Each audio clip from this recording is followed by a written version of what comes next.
Right at it. Right at it. Oh, Jordan he's Spieth. done it again. Just as he did at the John Deere for his first win.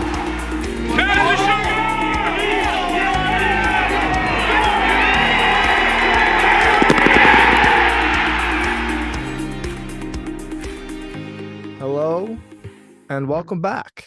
We are beginning episode 132 of the Go Get That podcast. It's a beautiful Tuesday evening, August the 6th of 2024. I hope you are enjoying life as it presents itself these days. I'm here with Jordan today. No Bob. He's currently trekking across the country on his way back to the great land that hosts Arizona State University. But in the meantime, Jordan and I will talk a little bit of golf in the recent time. We haven't talked since the Open. The Olympics happened. Spieth had a presser today that I thought was interesting, and it's Wyndham week. Nothing better than that. So, Jordan, how are we? And yeah, it's just good to be back. We're all good. Really never an event we want to see Jordan playing, but Well said. we're here. We are, if I check my phone here, 68th, I believe, in the FedEx Cup standings? 62nd. 62nd. Okay, so a lot better. Second or third. Yeah, he's Okay. pretty much, he's 99.9% into Southwind. All right, so he's higher than I thought he was, so that's good. We're here at the Wyndham trying to, get some other FedEx Cup points. He's going to need to play well to get some points. I think we've kind of seen that. You don't really get a whole lot of points when you're T30ing, T50ing, T40ing, whatever he's been doing. Yeah. So the way the points work is kind of weird. I mean, well, not weird. You got to play well. But like if he even like T12s this week, I don't really think that's going to do him a whole lot of good. It's like maybe 2 spots. Yeah, that's kind of crazy. So like Yeah. the way we've kind of seen him as of late, he's going to need to, really, really play well to make a nice move this week. So go ahead. No, I was just going to say, I'm going to pull up the points list right now. And I'm pretty sure, yeah, so he's 63rd at 782 points. So I know this is a 500-point event. So a win would get him it would get him right on the East Lake number. Like that's how kind of far back he is for perspective.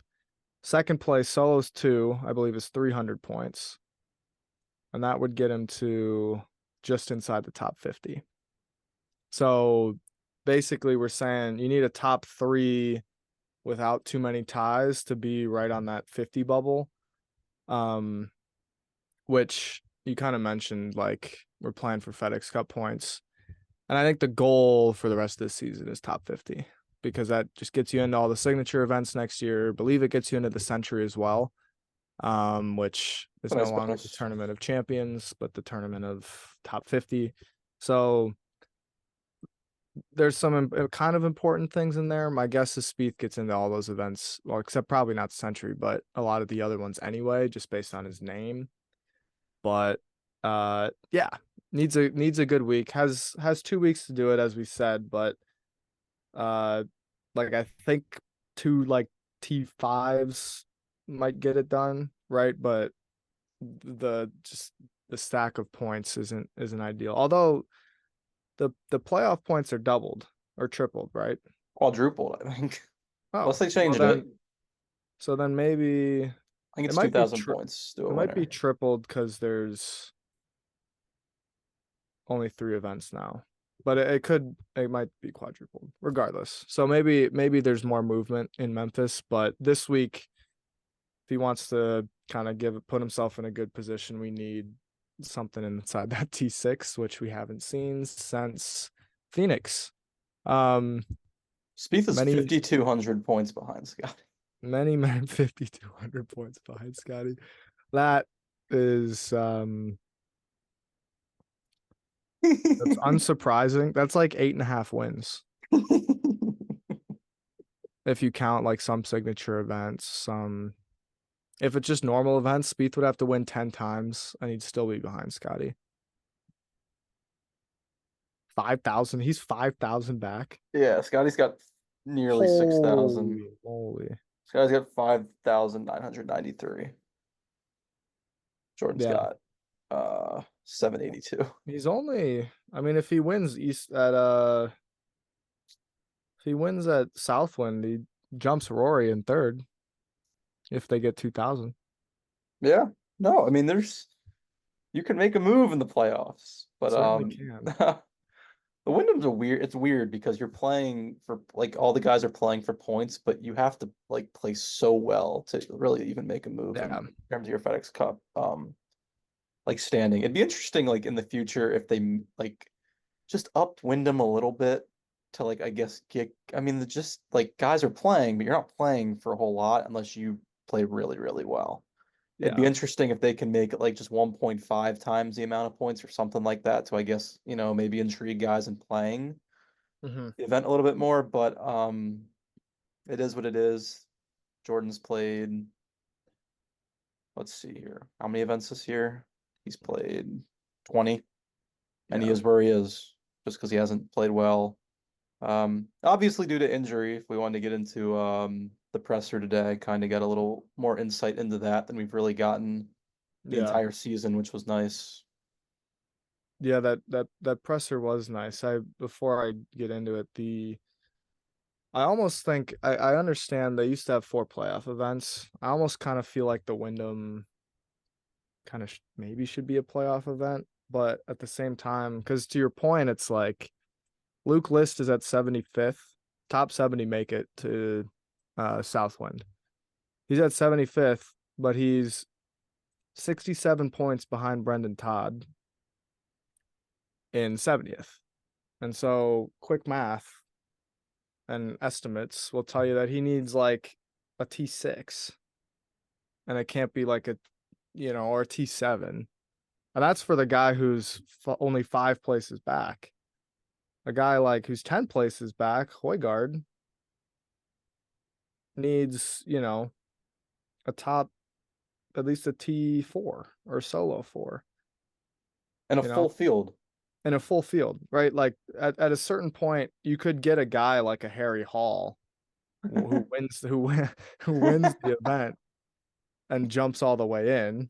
I mean, you could get somebody way down the list like Chesson Hadley or Troy Merritt to win the event and jump in. And I think that's kind of where the um, chaos kind of ensues, is if somebody from way down is jumping up. But at the same time, like you probably only see 2 or 3 guys kind of flip out the range from Griot at 68 to Putnam or Kitayama at 73, 74. So it was interesting. I remember obviously the Justin Thomas kind of thing last year where he was trying to get in, and I think he was like 72 or 73 entering the week. So and he T12 and didn't make it. So yeah, not a lot of movement. Hence why Spieth is he's safe. But you mentioned the presser. Do we want to briefly touch on the light green box at Troon? Yeah, no, we haven't. Yeah, we didn't do a recap pod, just because again the play didn't really warrant it. But I will say I wasn't too upset with the week in totality. He really just had one bad round. He hasn't had a whole lot of tournaments with just one bad round, but I mean he played.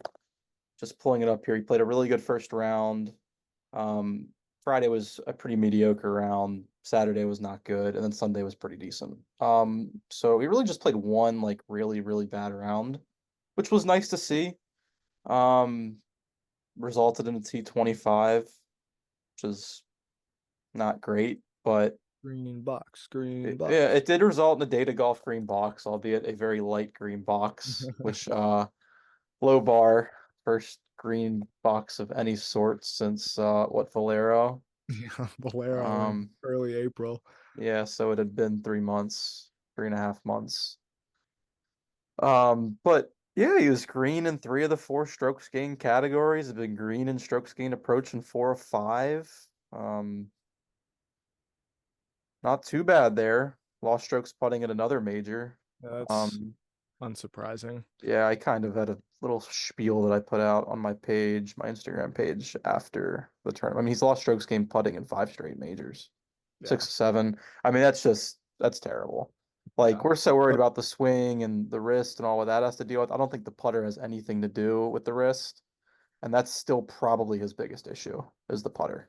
yeah. So I mean, we thought earlier this season that there was a chance to kind of exit the recession that has been claimed now for 18 months. And no, we are still very much in the depths of the recession. I thought we were kind of turning the corner on that as we as we promptly titled episode 130, I think, after the John Deere. But no, it's just been the putter's been a mess. I will say I thought it was interesting. I had a thought about Sunday at the Open. Really windy when he played in the morning. So his 1 under round actually got worse as the day went on because the course got easier. So guys like I believe Xander shot 6 under in the final round. Um, it was so windy, and I couldn't tell if anyway. Point is, it was so windy, and I couldn't tell if he was doing this because it wasn't windy. But from about 8-9 feet, he didn't line the putt up. He just kind of put the ball down, did his whole routine, and then putt it. And for most of that day, from that range, he was pretty good. He missed, I think, 3 putts inside of 5 feet. So so that round where he did line the ball up, and I think as a amateur golfer who's a 5-ish, 6-ish handicap, I think it certainly helps to line the ball up inside of 4 feet. So and at this point, I think I'm just lost as to whether it's mechanical or it's mental. I got to be a bit of both. But so I'm one thing I think I'm gonna keep an eye out for this week at Wyndham is from that 7+ foot range. Is he lining the putts up? Is it just ball straight down and hit it? I hope it's the latter because I think the stroke looked really smooth when he was doing that and just us thinking. But who knows? It's been a couple weeks, so I'm sure a lot has changed at least throughout his mind. Whether or not the mechanics have changed at all or the results will change is up for debate and to be seen in the future. So yeah, some decent stuff at the Open. Never hurts to get a top 25, but like you were saying, that Saturday was tough because especially when you're playing with the guy who shot the 65 to get into the penultimate group at a major and be 1 back going into Sunday when he entered the day. What did Burns enter the day? 9 back? 7 back? 8 back? let's see here. Well, the lead was 7, Oh, so 10 10 back. back. He was 10 back and shaved 9 shots off the lead going into Sunday.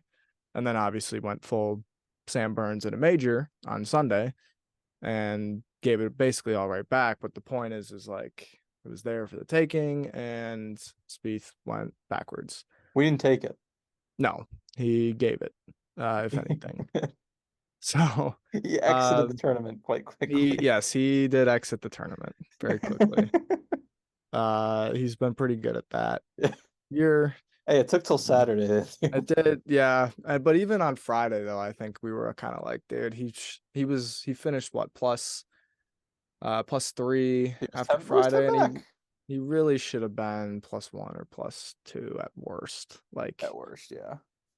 it was a horrendous putting display from about 8 to 12 feet. I have a tweet out. I think through the first 2 rounds, he was 2 of 13 from 5 to 12 feet, 6 to 12 feet. Like, come on.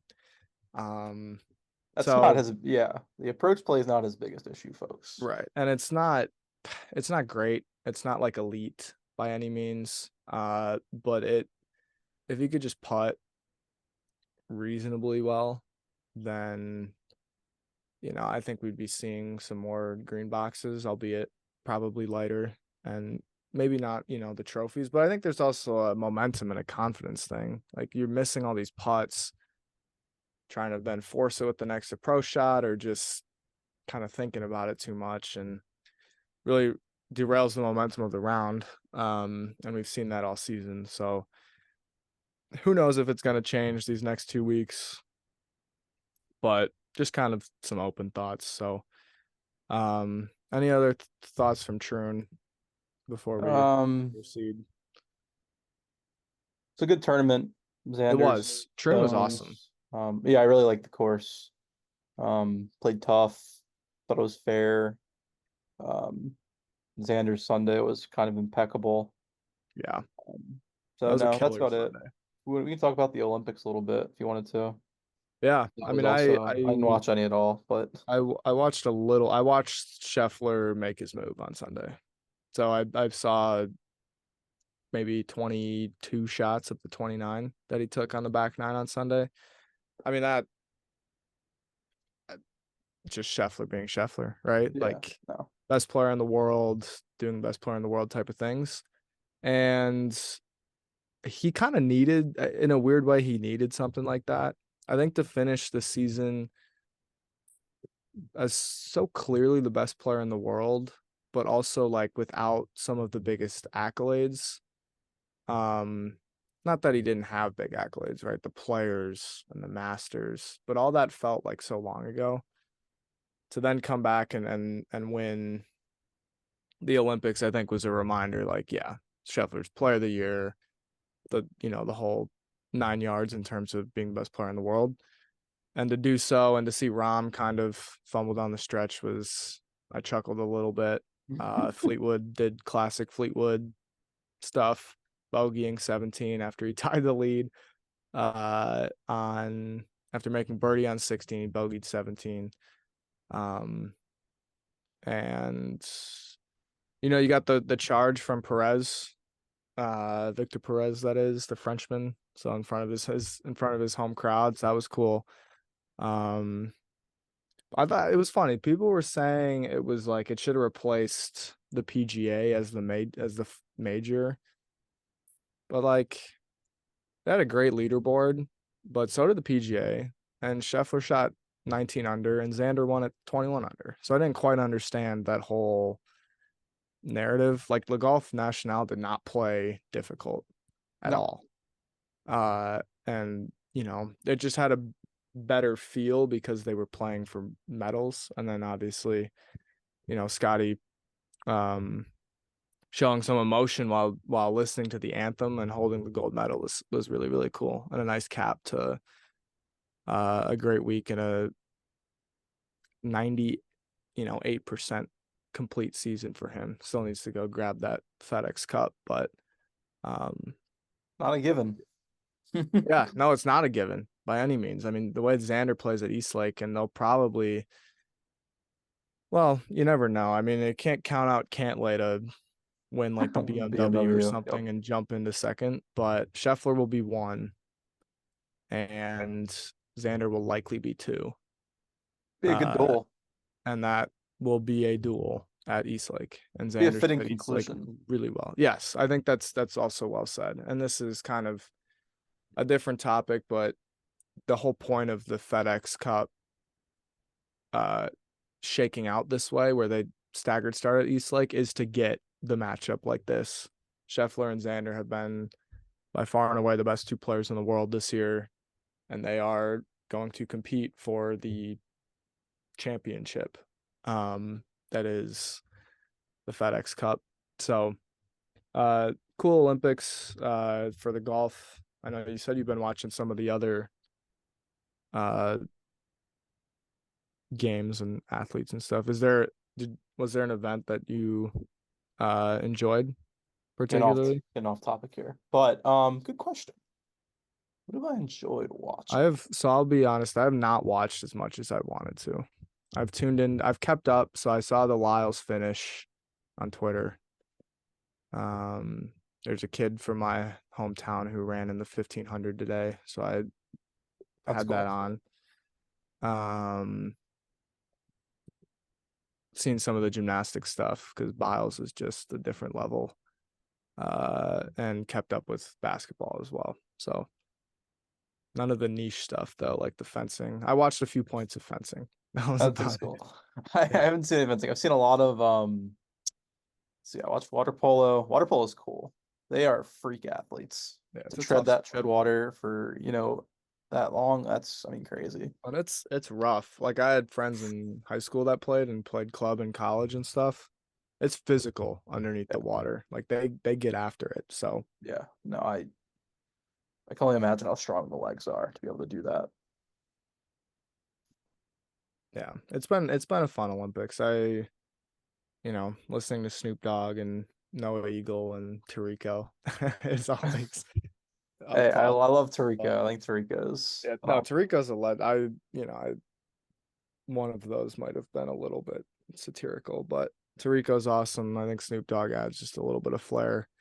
comedic relief. Yeah, and Noah Eagle is totally fine. So, and I watched some of the basketball, and Dwayne Wade's been pretty good, so that's cool. I did watch a little basketball today. We're recording this on Tuesday. US beat Brazil pretty yeah, handily. yeah. So that should be another gold medal to the tally. So at least the USA has shown up pretty well, represented pretty well. And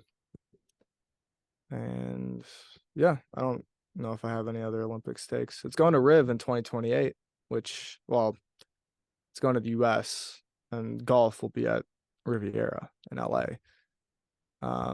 And Mr. Spieth was very excited about that today. He talked about that. It's interesting. He Loves did. Riviera. He does. He also loves Sedgefield. That's what he said. He said it's one of the better places to play on tour, and yet this is his fourth time here. And the previous two times in the last decade, he only came because he had to. But yeah, I think transitions well into the presser. I tweeted this out. I think when he did the John Deere presser, it was one of the worst pressers I've ever watched in my life. The questions were bad. There was no questions about the wrist. It was all about anecdotes from what he remembered about 2013 and 2015 and what the course is like now. And some of that stuff is fine. And I get it because some of them are local reporters and they need a story to sell to the people that live in the area. And these tournaments are a big deal to those people. And it's like, oh, Jordan Spieth, superstar, did this and loves Silvis, Illinois. But we don't need 6 questions about it. And especially when Jordan Spieth, superstar, is now playing like per data golf, the 55th best player in the world, then I think there's more pressing issues and questions to be asked. So I was listening today. They always give like an opening comment. So he gave a comment, yada yada. And Rick Gehman comes on. Rick Run Good, big data analytics guy on Twitter. If you follow golf on Twitter, you probably know him. Right out of the gate, first question, like, tell me about the wrist. How's that impacted your swing? What are you feeling? What are you going to have to do with it? And it's like, oh my God, finally somebody has the gumption to ask that question and like be direct with it and be curious about it in a way that's like, I'm trying to learn why you are not playing well. And it's like, this is what we've all freaking wanted all year, basically ever since he withdrew from Ranch in 23. And Spieth's answer I thought was great. I think his answers are always pretty good, but we learned a lot about the wrist today. Basically it doesn't hurt when he swings, so that's why he keeps playing. He said he would, if it hurt to play, he would not play. So at all, like if any part of the swing it hurt, he just wouldn't do it. So it doesn't hurt in the swing. But the other part is that the tendon that is causing the issues, like what happens is it kind of pops out a little bit. It pops out like once a week now, is what he's saying, about once a week. So he's feeling this like immense pain every 7 to 10 days. that just doesn't seem like a recipe to like progressing very well. And you can imagine like subconsciously that doesn't do you very well. Um, and he said he's got to address it, and that I took that to mean no rest, like rest in terms of like an option to address it is not resting it. I think I don't know what the surgery looks like. I don't know what the other treatment looks like, but I think I think he feels optimistic that there will be a solution kind of going into next year, but he did mention that what's been tough about it is that there isn't a clear, like he's been doing all this stuff to try and figure it out, and nobody seems to have like oh, this is a great answer. So that makes it kind of tough. Um Also mentioned that other golfers had dealt with it before and had come back and played pretty well. So I think there's reason to be optimistic that 2025 is the wrist is much less of a deal, but we finally have some clarity on like what's going on there and how that might have impacted the season. And I don't know your thoughts on like what that makes you think, but to me that not like I don't feel relief, but it feels like I think it's just good to know, you know? Yeah, no, that's well said. Um, I didn't hear, to be honest, didn't hear everything you said. So I did not listen to the presser earlier today, so I was kind of going through reading it, skimming it a little bit. Um, Seems interesting. I mean, yeah, kind of talking about the one that he had at John Deere. There was nothing out of there. This one seems a bit interesting though. I'll probably take a listen to it later on YouTube. Yeah. Seems like the tone was probably a little upbeat today, kind of by what Hmm. he's saying. Yep. So that's good. Just yeah, it's a weird situation though. It's crazy that he doesn't have pain while he's playing, but it's kind of I don't want to take a victory lap. I don't know if I said it on this podcast, but I think the wrist all along's been more mental than everything. Yeah. 'Cause, I mean, when you're swinging, I mean, it's a fast, vicious motion, and I mean, he's got a wrist tendon issue, and I mean, he's probably scared to death of what he could do when he hits the ground going in with a wedge or something like that. Yeah. Which is obviously understandable. Um, but yeah, I mean, Dan, you heard the entire presser. I haven't heard it yet, but Yeah. from what I'm Yeah. reading here, it sounds like it was a productive presser. We learned Yeah. something today, which is good. Very. You kind of add on to it. He definitely mentioned that like there's a subconscious thought like when he's hitting the ball that my wrist tendon could just pop out and I could feel this pain that hurts a lot like when it is out of where it needs to be on every swing. And so he said he just has to trust. So there's the added element of like trusting the mechanics of the swing and then trusting that it's not going to hurt like crazy when you make the swing. And that I think it's just nice that the pieces of the puzzle are starting to kind of add up as to what maybe has created some of the issues this season. Um, he also mentioned that he was 50-50. There were some reports kind of after the Open that he wasn't going to be at the Wyndham. Uh, and he talked about how he was 50-50. And then they obviously, if you haven't checked out, he did an interview on the Smiley Kaufman show. Talked about they had an Ireland trip, golf trip. That was right after the Open. So came back to the US, took a few days, and said that when he just started getting back to work, he just wanted to play Wyndham. So I think that's also encouraging. I know, it probably doesn't mean that much, but it's better than him being like, "Oh, I'm playing horribly, so I don't want to play." Um, so that was good. He talked about the course. I think Sedgefield, I will give it credit. It requires precision. Because some of these greens can have some weird slopes, and it's gonna play so soft this week. Just with the hurricane down in Florida, kind of some of the effects coming up to that area. So they're gonna get a ton of rain on Thursday. I'm actually not even sure. We have the tee times. It's an early 7:30 a.m. time Thursday. Who knows how much golf they get in Thursday, Friday. It's gonna be a lot of rain.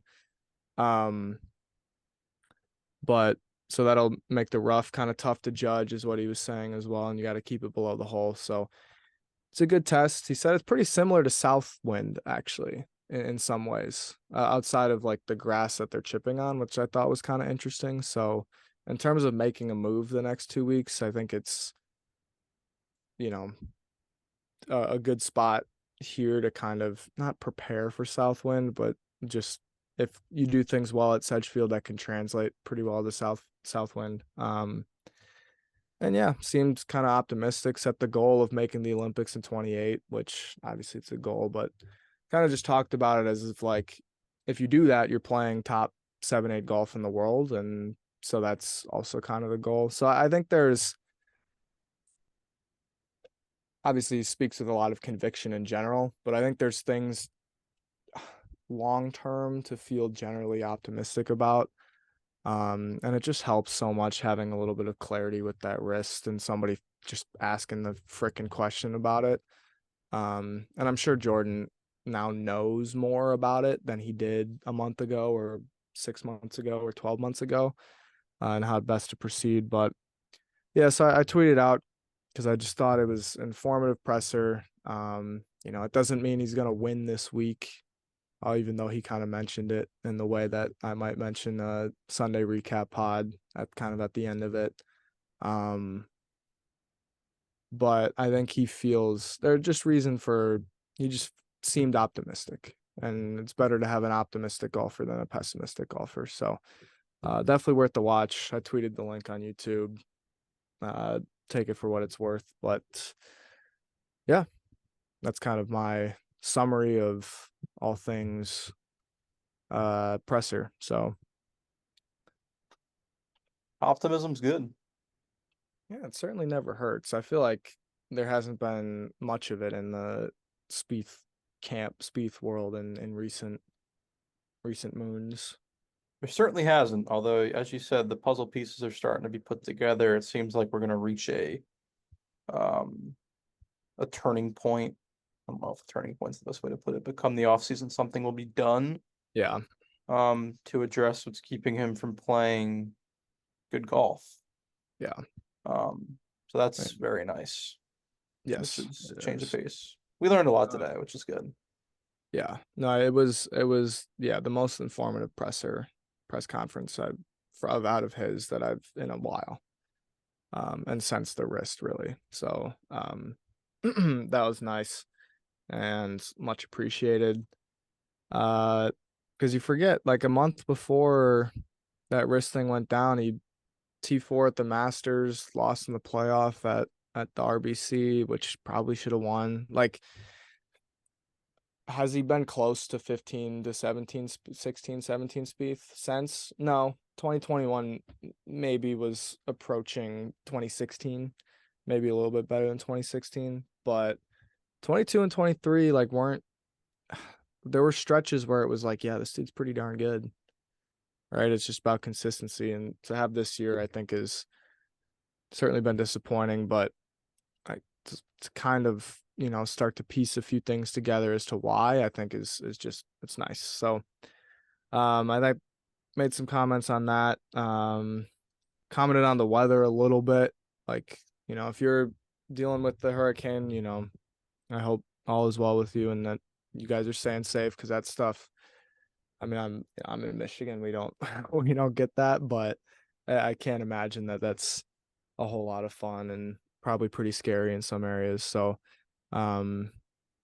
hopefully that passes by safely for everybody. And then yeah, Wyndham. I mean, it's gonna be a soft golf course, plenty of birdies, probably 25 under, 26 under.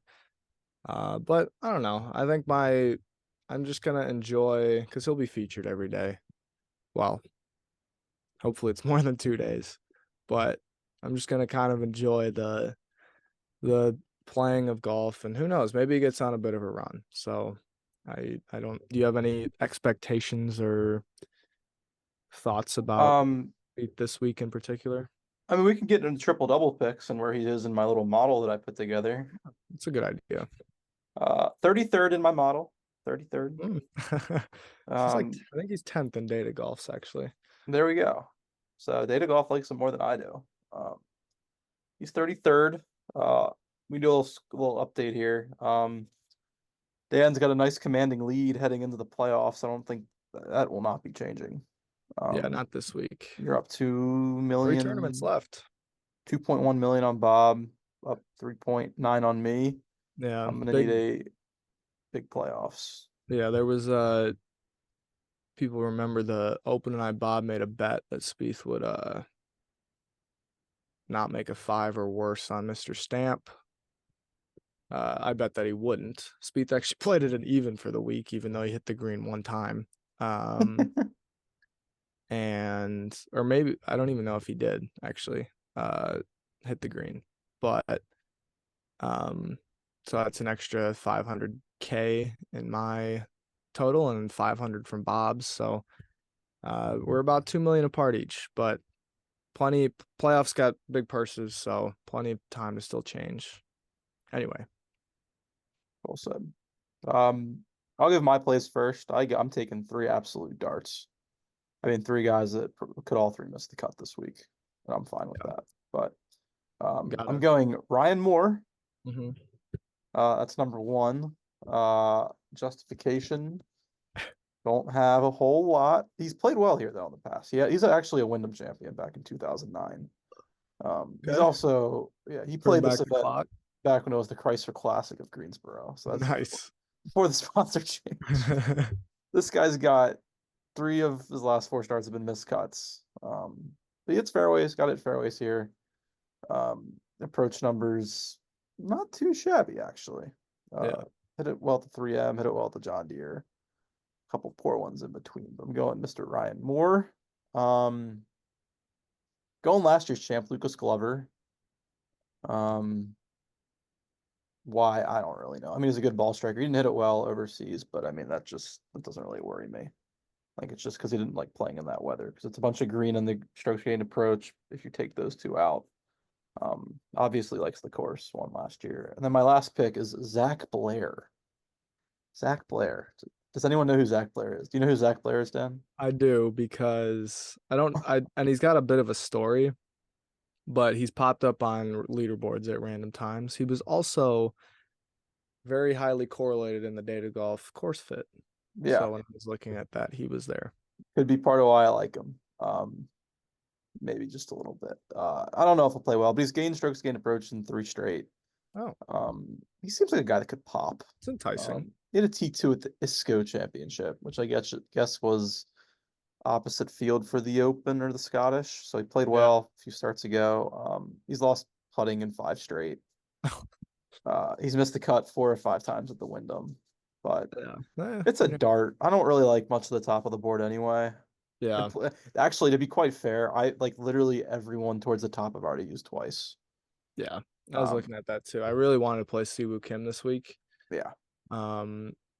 But I've used him twice. So that's why I've been digging, because like Bezaden Hout, Harmon, Rye, Siwoo, I've all used twice. Yeah. So didn't want any piece of Shane Lowry. No, I did look at Lowry. Yeah, he's an interesting play. I just couldn't pull the trigger. I think some people like him because of the weather stuff this week, but I'm not sure that they play in a ton of horrible weather, because I think it's just going to be so wet that they can't play. Like, it's just not good for the course, but we'll see. It's going to be a birdie fest. Lowry does play decently in birdie fest, actually. But yeah, I mean, I can't argue with your picks, really. All 3 of those guys had a lot of fairways. That's going to be so key with how wet it is. Ball's going to be played in hand. So if you're missing fairways and in the rough, that's going to be rough. It's going to be thick and wet. So I went with Team Fairway Finder. That's for sure. Team Fairway Finder. Little bunt driver. So for my plays, Keegan Bradley. I'll be honest, some of my plays are a little interesting. He's just a bigger name. I feel like he's got more win equity than some of these guys out here. For some reason, I was thinking the Wyndham was in the Northeast, but it's just not. Bradley's from the Northeast, but I'm gonna roll with him. He's He hasn't played well here at the Wyndham. He's putted well here, but he hasn't played well because his approach play hasn't been good enough. But that's been really solid this season. Cam Davis won at Detroit. There's like 3 top 26s in his last 3 starts, all of that like 3M Detroit. Gosh, what's that other like kind of middle of the road tournament? 3M Detroit, John Deere. Yeah, another one of those in the past 3 weeks. So, playing some decent stuff. Has actually played pretty well here at Wyndham. 3 trips, 2 top 15s. Worst finish was a T22. So I like Cam Davis, and then Doug Gim Reaper.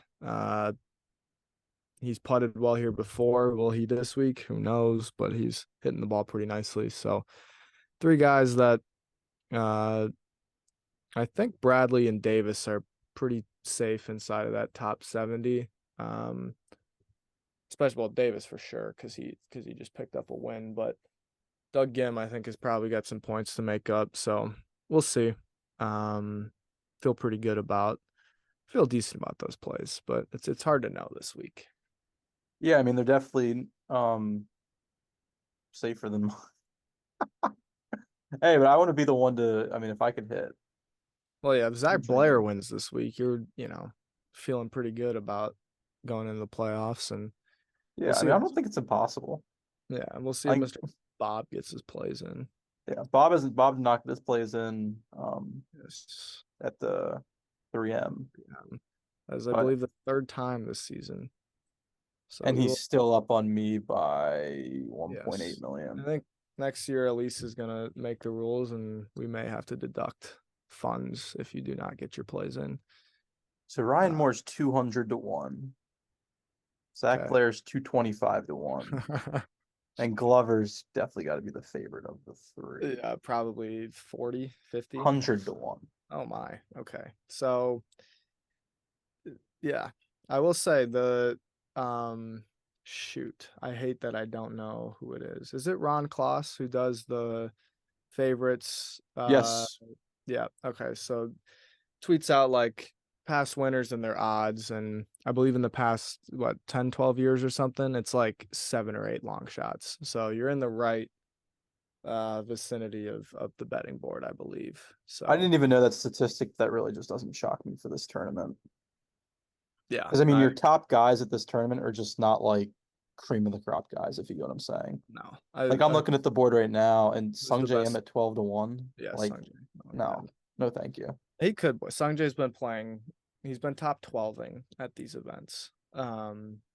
So it wouldn't shock me if he won, but yeah, the average winner here is 149 to 1.